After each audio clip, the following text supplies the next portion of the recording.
देखिए class 9th का गणित का प्रश्न बैंक है जो बोर्ड द्वारा जारी किया गया है और ये इम्पॉर्टेंट क्वेश्चन है जो बोर्ड ने जारी किया है। आज हम देखेंगे जो गणित का पहला अध्याय है संख्या पद्धति। इसमें बोर्ड ने 10 बहुविकल्पीय प्रश्न दिए हैं जिनको आज हम समझेंगे एक एक करके कि इसका हल क्या है।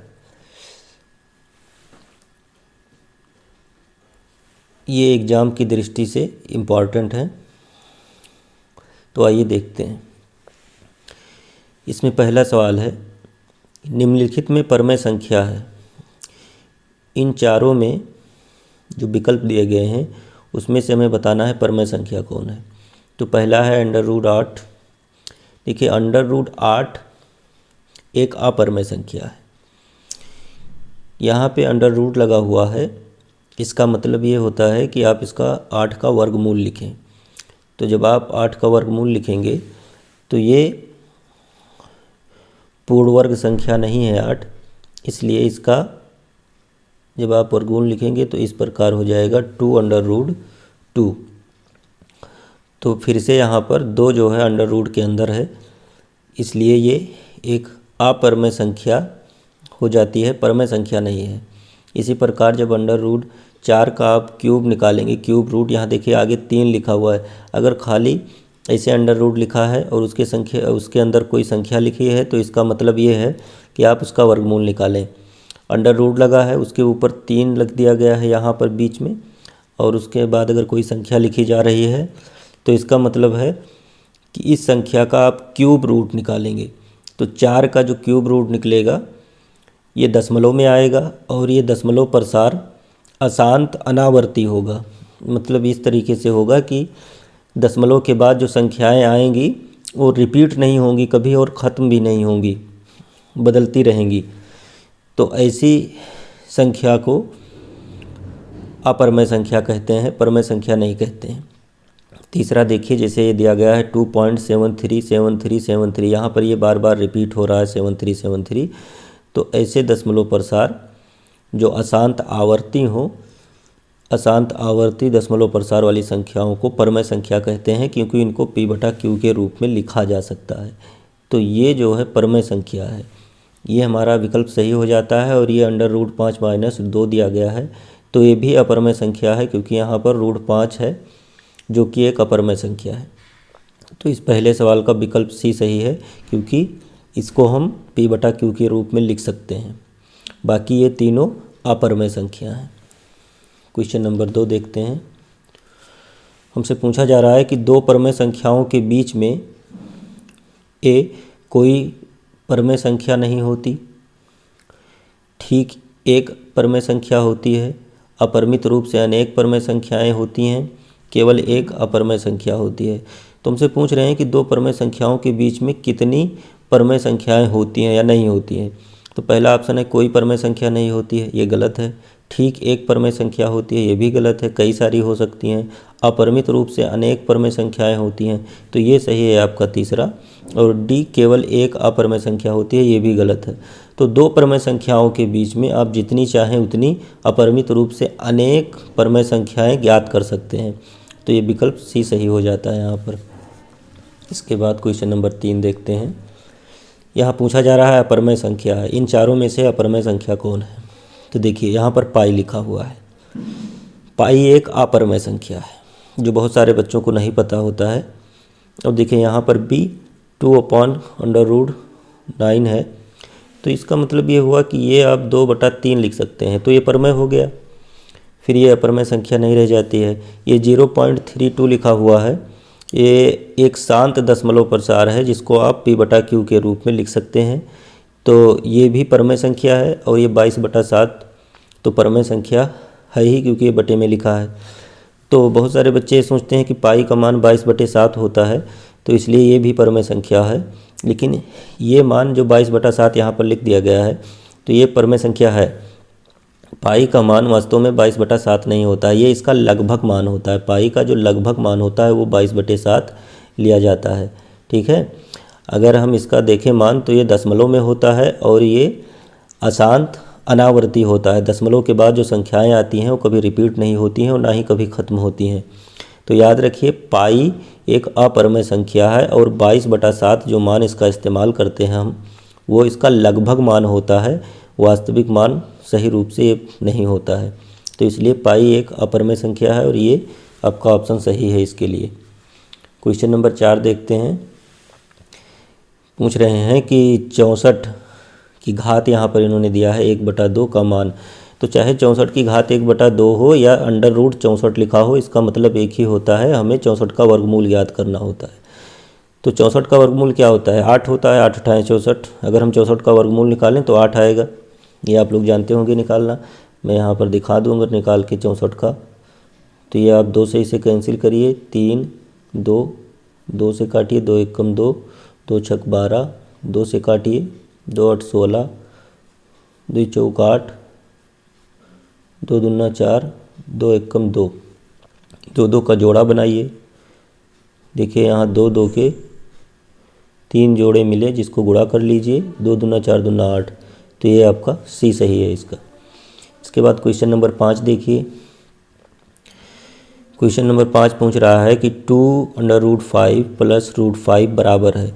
तो इसको जोड़ दीजिए। इसका मतलब ये है कि ये 2√5 लिखा हुआ है और ये 1√5 लिखा हुआ है। तो जब इसे जोड़ेंगे तो ये ऐसे समझिए कि ये 2x लिखा है प्लस x लिखा है। तो 2x और 1x कितना होता है?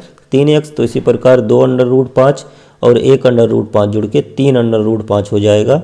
और जो इसमें ऑप्शन दिया गया है आपको C 3√5, ये सही हो जाता है। बाकी ये A, B और D गलत है। तो ये 5 क्वेश्चन हो गए। अब देख लेते हैं आगे के क्वेश्चन। देखिए क्वेश्चन नंबर 6 देखिए, कह रहा है 36/100 का दशमलव प्रसार है। अशांत आवर्ती, शांत, अशांत अनावर्ती, इनमें से कोई नहीं। हमसे पूछा जा रहा है कि 36/100 का दशमलव प्रसार कैसा होगा। देखिए किसी भी बटे में लिखी हुई संख्या का दशमलव प्रसार जानने के लिए उसके हर में जो संख्या लिखी रहती है उसका हम अभाज्य गुणनखंड ज्ञात कर लेते हैं सबसे पहले। तो आइए हम 100 का अभाज्य गुणनखंड ज्ञात कर लें सबसे पहले इसको आप 2 से कैंसिल करिए, तो 2 पंचे 10, ये 0 ऐसे आ जाएगा। फिर 2 से काटिए, 2 दूना 4, 2 पंचे 10। अब ये 5 से कैंसिल हो रहा है, 5 5 25, 5 1 5। देखिए यहाँ पर जो हमें मिला वो 2 के 2 गुणनखंड अभाज्य गुणनखंड है और 5 के 2 मिले हैं। तो इसको हम लिख सकते हैं कि 36/100 बराबर 36/2 की घात 2, 5 की घात 2।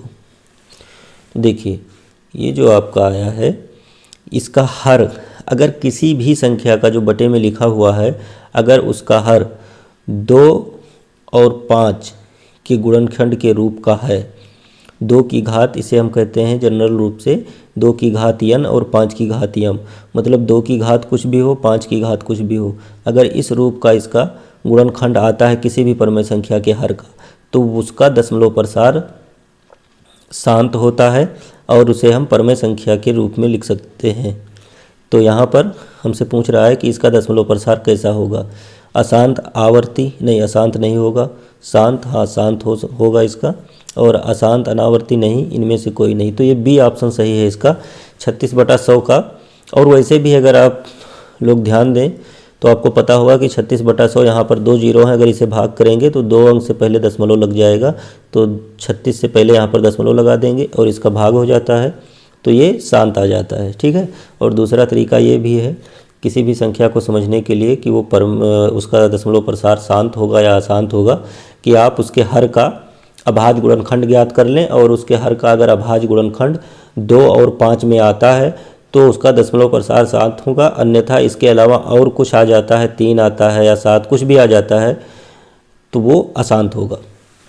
तो इस प्रकार यहाँ पर बी सही है। क्वेश्चन नंबर 7 देखते हैं। कह रहे हैं 3 + √3 × 3 - √3 का मान, इसका मान पूछ रहे हैं। तो देखिए इसके 2 तरीके हैं, चाहे इन दोनों को आप गुणा कर लीजिए और चाहे यहाँ पर 3 + √3 ये लिखा हुआ है और 3 - √3। तो इसमें a + b और a - b वाला सूत्र लगा दीजिए।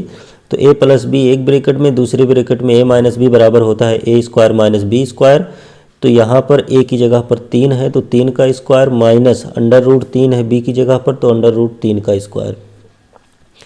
अब इसे जब बाहर निकालेंगे आप इससे तो ये 3 त्रिक का 9 और ये माइनस, ये अंडर रूट इससे हट जाएगा और 3 बचेगा, माइनस कर दीजिए तो 6 बचा।